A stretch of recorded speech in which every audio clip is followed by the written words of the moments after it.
आत्मेंद्रिय प्रीति वाचा तारे भली काम। अपनी इंद्रियों को तृप्त करने के लिए लोग मेहनत कर रहे हैं, खुद है सेंटर ऑफ अट्रैक्शन, इसलिए हम लोग यहाँ संसार में कष्ट पा रहे हैं। हमने उस दिन वीडियो देखा, विज्ञान बिहारीपुर में वीडियो दिखाया, एक व्यक्ति जो है मोटरसाइकिल में अपने बूढ़े माता और पिता को पीछे बिठाकर लेके जा रहा है।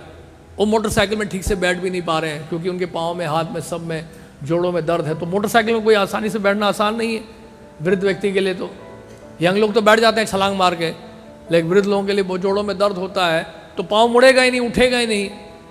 वो बड़े मुश्किल से उनको ज़बरदस्ती बिठाया पीछे और आगे वो बैठा हुआ है। और जैसे ओल्ड एज होम आया, जानते क्या किया उस व्यक्ति ने? उनका थैला उठाया और ऐसे ज़मीन पर फेंक दिया सड़क पे। और दोनों बड़े मुश्किल से, कष्ट से, वीडियो देखना, वो असली घटना है, बड़ी मुश्किल से जो है उस स्कूटर से नीचे उतरे, बहुत मुश्किल से को स्कूटर मोटरसाइकिल से उतरे। और जैसे ही वो उतरे, बैग उसने फेंका सड़क पे और वो चला गया तुरंत। वो उतर के अंदर तक छोड़ने तक नहीं आया वो लड़का। ये हालत, ये है संसार, ये है भौतिक जीवन। और वो बेचारे रो रहे हैं, बूढ़े माता पिता रोते हुए, और अंदर जा रहे हैं ओल्ड एज होम में क्योंकि वहीं पे उनको अपना जीवन बिताना है। तो ये समस्या है भौतिक संसार में, यानी कि जीवन का अंत काल जो है इतना भयावह है, इतना भयानक है कि जिसका आप अंदाज़ा नहीं लगा सकते हैं। जिन लोगों से आपने बहुत आशा की, वही निराशा का कारण आपके लिए बनेंगे।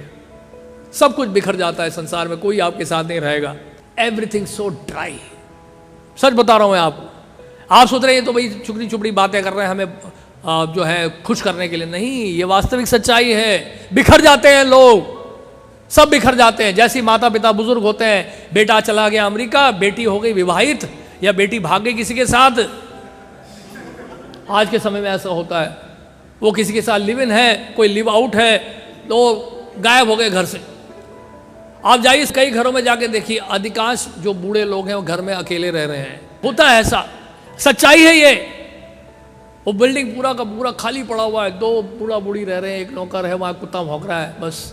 और उनका एक लड़का अमेरिका में है, वो फ़ोन करेगा, ठीक है ना पापा सब कुछ, आपको कुछ चाहिए तो बता देना, हम भेज देंगे आपके लिए। What nonsense. ये हकीकत है, बता रहा हूं आपको मैं, हकीकत है। सब बिखर जाएगा। कुछ समय के लिए लोग एक साथ मिले, थोड़ा ड्रामा किया, किसी ने मदर का रोल किया, किसी ने फादर का रोल किया, किसी ने ब्रदर का रोल किया, किसी ने सिस्टर का रोल किया। वो जब रोल खत्म हुआ, सब बिखर गए। कहाँ हैं आपके माता पिता, कहाँ हैं आपके भाई बहन पिछले जन्म के? सब छोड़ गए आपसे, कोई नहीं है आपके साथ। कहाँ हैं आपके दोस्त, कहाँ हैं आपके मित्र जो आपके साथ खेला करते थे, जिनके साथ कंचा गुल्ली डंडा खेलते थे? आजकल वीडियो गेम्स खेलते हैं, स्मार्टफोन में लगे रहते हैं लोग बच्चे। वो ज़माना और था, ये ज़माना और है। कोई आपका पुराना मित्र आपको फ़ोन करता है, प्रभु जी कैसे हैं आप, कैसा लग रहा है आपको आज इस्कॉन के अंदर, फुल टाइम बने, कैसा लग रहा है? हम भी शायद बन जाते हैं आपके जैसे। कोई फ़ोन करता है? एक भी मित्र आपका फ़ोन नहीं करता। सारे मित्र छोड़ के भाग गए आपको। कोई मित्र नहीं थे, वो सब धोखेबाज थे। सब के सब जो है धोखेबाज, सब स्वार्थी लोग संसार में। इसलिए प्रहलाद महाराज कहते हैं, अगर स्वार्थी अगर पूरा करना है तो ये असली स्वार्थ है, क्योंकि वो नहीं जानते उनका असली स्वार्थ क्या। नाते विदु स्वार्थ गते ही विष्णु दुराशया बहिर्थ मानिनस। क्योंकि यहाँ पे यही बता रहे हैं प्रभुपाद जी, यही बता रहे हैं, नेताओं द्वारा, तथाकथित नेताओं द्वारा पथ भ्रष्ट होकर अखंड बंधन में रहते हैं। अंधा यथा निरूपणीय मानस ते पिश तंत्रया मुरु दामनी बद्धा। ऐसे अंधे नेताओं के पीछे लगे, गड्ढे में गिर जाते हैं सब लोग, क्योंकि वो लोग भी गड्ढे में गिरे, इसलिए उनको भी गड्ढे में गिरना पड़ता है। माया जगत इसलिए बड़ा भय है। इसलिए दोबारा संसार के बारे में सोचना, पूरा संसार में जाने की इच्छा करना, या पुराने जीवन के बारे में सोचना, ये मैं ऐसा था, मैं वैसा था, ये सब वनटासी है। यानी कि कई बार एक पशु होता है, वो क्या करता है, उल्टी, अपनी ही उल्टी को खा लेता है। तो ऐसे नहीं बनना हम सबको। याद रखिए, हमारा जीवन स्पष्ट होना चाहिए कि हम इसलिए आए कहाँ पे हैं और किस लिए आए यहाँ पर। हम भगवत प्राप्ति के लिए, कृष्ण भावना भावित होने के लिए यहाँ पर आए। हमारे जीवन में और कोई एजेंडा नहीं होना चाहिए कृष्ण के अलावा। कोट पढ़ रहा था प्रभुपाद के बारे में, प्रभुपाद बोल रहे हैं, सन्यासी का मतलब ये नहीं कि पत्नी नहीं, बच्चे नहीं, परिवार नहीं। सन्यासी का मतलब प्रभुपाद कहते हैं कि उस कृष्ण के अलावा उनके जीवन में और कोई नहीं होता। सन्यासी का मतलब ये है, माम एकम शरणम व्रज सर्वधर्मान परित्यज्य आम त्वाम सर्व पापेभ्यो मोक्षयिष्यामि मा शुचा। डरो मत, सभी धर्मों को त्याग कर केवल मेरी शरण में आओ। अगर आप कन्विंस नहीं हुए तो दूसरों को क्या कन्विंस करोगे प्रभु जी, क्या प्रचार करोगे आप? अगर खुद ही हमारा हृदय हमारा बंजर है, अकाल पड़ा हुआ है, तो दूसरों के जीवन में कैसे आप रस उत्पन्न करोगे?